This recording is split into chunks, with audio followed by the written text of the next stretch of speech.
मुंबईतील रखरखत्या उन्हात गारेगार आणि मजेदार सफरीचा अनुभव घ्यायचा असेल तर वॉटर किंगडमला नक्की भेट द्या,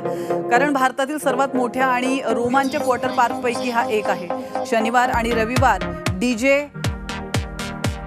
निक फोर्डच्या संगीतमय तालावर तुम्हाला धुंद होता येणार आहे आणि आपल्या लहान मुलांसह, कुटुंबासह आणि मित्रमैत्रिणींसोबत वॉटर किंगडमला तुम्ही भेट देऊ शकता आणि अविस्मरणीय आठवणींचा खजिना तुम्ही सोबत घेऊन जाऊ शकता। वॉटर किंगडम मधल्या उंच आणि नागमोड्या एड्रेनालाइन